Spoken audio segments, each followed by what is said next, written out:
총선 준비를 하면서요, 제 정치 여정의 마지막 도전이라는 생각으로 준비를 하고 있고요. 지금 민주당 70년 역사를 무너뜨리는 온갖 공작과 편가르기 그리고 경쟁 상대 죽이기 이런 저열한 정치가 판을 치고 있는 이런 상황에서 당이 끝내 저를 버린다면 제3의 길을 고민하지 않을 수 없는 그런 상황이 될 것 같고요. 이신중 결과를 보고 그 다음 판단은 하겠습니다. 모든 국민은 재판받을 권리가 헌법에 보장되어 있고 우리 당원에도 당원이 억울한 일을 당했을 때 법을 통해서 스스로를 구제하기 위한 법적 대응을 할 수 있다. 그 당원의 기본권입니다. 그리고 그걸 떠나서도 재판받을 권리는 헌법에 보장되어 있는 국민의 기본적인 권리이고요. 근데 당을 상대로 재판을 했다는 것이 경선 불복행위다. 혹은 당의 결정을 현저하게 망가뜨리는 행위다라고 해석하는 것 자체가 민주주의 국가에서 상상할 수 없는 얘기지 않습니까? 소송할 때 이런 거를 걱정했다면 저도 망설였겠죠. 그렇지만 국민으로서 당원으로서 마땅히 헌법과 당원에 보장되어 있는 것이기 때문에 그런 걱정 전혀 하지 않았고요. 지금 기자님 말씀하신 것처럼 수개월 전부터 조정식과 가까이 지내는 사람들 입에서 그 얘기가 계속 나왔죠. 그래서 요 근처에 행사 다니다 보면 인사처럼 듣는 얘기가 자네 잘라버리고 저기 김봉호 변호사 하나 데리고 가서 경선해가지고 정리하고 육선한다던데 육선하면 국회의장 한다던데 자기는 컷오프 시켜버린다던데 이런 괜찮아? 괜찮겠어? 이런 거를 행사장 가면 인사말처럼 듣고 지냈는데요. 그럴 때도 늘 무슨 말도 안 되는 얘기다, 있을 수 없는 얘기다 그렇게 답을 했었는데 그게 현실이 됐네요.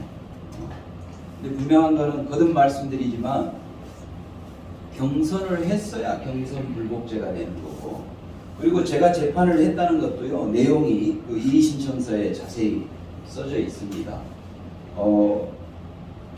가처분 신청을 한 것이고 가처분 신청이 인용되지 않은 것으로 저는 공청 결과에 대해서는 더 이상 이의 제기를 하지 않았습니다.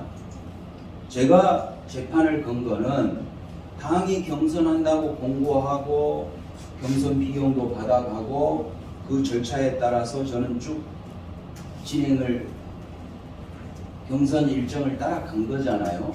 그리고 공천관리위원회가 경선 지역으로 발표까지 했고, 근데 그거를 당규가 정한 전략공천 절차도 생략해버리고 전략공천을 한 거잖아요. 그렇기 때문에 당에서 경선한다고 나한테 받아간 비용은 돌려줘라. 제가 그 비용 낸 거를 돌려받아서 살림에 쓰고자 민사재판을 제기한 건 아니고요. 이런 전례를 남기면 안 되겠다. 그리고 이렇게 부당하게 당하면은 누군가는 싸운다. 그리고 그 싸웠다라는 기록을 남기자. 우리 변호사랑 늘 했던 얘기가 그겁니다. 그 양반도 시장님 개인적으로 힘드시겠지만 싸워야 됩니다. 그래서 부당한 일이 생겼을 때 누군가는 싸웠다 하는 그런 기록이라도 우리가 남기고 갑시다. 이게 실제로 변호사랑 늘 우리가 힘들 때마다 같이 했던 얘기거든요. 그리고 그 민사소송이기 때문에 1심에서 졌는데 1심 진행을 하면서 여전히 대한민국 법원은 종교집단이나 정당의 내부 문제에는 관여하지 않겠다라는 그런 그 재판 기조를 여전히 유지하고 있구나, 변화가 없구나, 이런 것들을 확인하고 항소를 하지 않았습니다. 그래서 요약하면 당이 전략공천한 거에 대해서 제가 재판한 거 아닙니다. 가처분 신청으로 그거는 끝났고요. 거기까지는 김봉훈 변호사랑 같이 갔고요. 제가 당하고 재판한 거는 민사재판이라는 게 그 내용입니다. 근데 어쨌든 당을 상대로 재판을 했다. 그리고 또 그 당에서 지금 해명이라고 한 것이 내용이 엉터리인 게 마치 그 공천권, 전략 공천한 거에 대해서 제가 계속 재판을 한 것처럼 지금 그렇게 표현을 했잖아요. 근데 그 소장이나 판결문을 어디를 보십시오. 공천, 전략 공천 된 거는 이미 인정하고 지나간 거예요. 그리고 민사소송을 했던 겁니다. 따라서 당의 전략 공천에 불복을 했다? 계속 법원에 가서 문제 제기를 했다? 이거는 사실관계가 일단 안 맞습니다. 그래서 이거는 명백히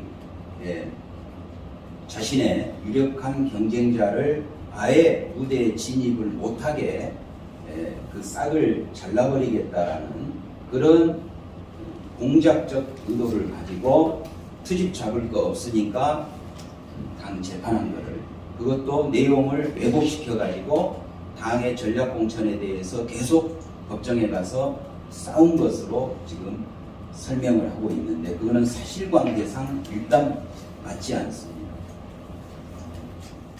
검증위는 참 희한한 검증입니다. 검증위원회는 그전에도 있었습니다. 그래서 5대 범죄에 관련이 있거나 아니면 그 경선 불복행위, 즉 경선에서 지고 탈당해가지고 출마한 경력이 있는가, 이런 것들을 서류로 보고 거기서 특별한 문제가 없으면은 그냥 지나갔던 거거든요. 지난번 때까지도 그랬습니다. 근데 이번에는 희한하게 이 검증이 아니라 심판자 역할을 하고 있습니다. 이번에 지금 부적합 통보를 받은 사람이요, 우연의 일치인지 모르겠지만 조정식의 경쟁 상대인 김윤식 전 시흥시장, 그 다음 총선기획단이고 이재명 측근으로 알려진 고향의 그 MBC 아나운서 출신 누구죠? 한준호 의원의 경쟁 상대인 최성 전 고양시장, 그리고 검증위원장을 맡고 있는 김병기, 맞죠? 김병기 의원의 경쟁자인 김병기 의원이 무슨 부죠? 전 동작구청장, 김병기 의원의 유력한 경쟁 상대인 전 동작구청장, 요 세 사람이 지금 그 부적격 통보를 받은 거죠. 저는 당을 상대로 재판했다는 게, 그리고 경선에 불복했다, 하지도 않은 경선에 불복했다는 게 이유고요. 김병기 의원의 경쟁 상대인 이창호 전 청장, 그 다음 한준호 의원의 경쟁 상대인 최성 전 고양시장은 부적격 사유가요, 당정협력 일절 불응입니다. 당정협력에 일절 불응했다. 그런 제목이 있다는 것은 저도 이번에 알았는데, 단체장 하다 보면 지역 시도위원님들, 국회의원님들하고 수시로 만나서 얘기할 수밖에 없습니다. 단체장이 하는 일 자체 속성상으로도 저도 몇 분 국회의원 같이 일을 한 거잖아요. 당이 다른 우리 저기 함진규 의원님하고도요, 언제 한번 시장 선거할 때 같이 버스에 타서 이렇게 인사하는데 제가 옆에 있는데도 함진규 의원님이 시장이 당이 다르니까 뭐 아무것도 공유 안 해주고 뭐 물어봐도 대답도 안 해주고 그런다고 해서 제가 시청 공무원들한테 그동안 한진기 의원님을 만났던 기록, 저는 나가면 다 기록이 남잖아요. 출장 기록이든 뭐든.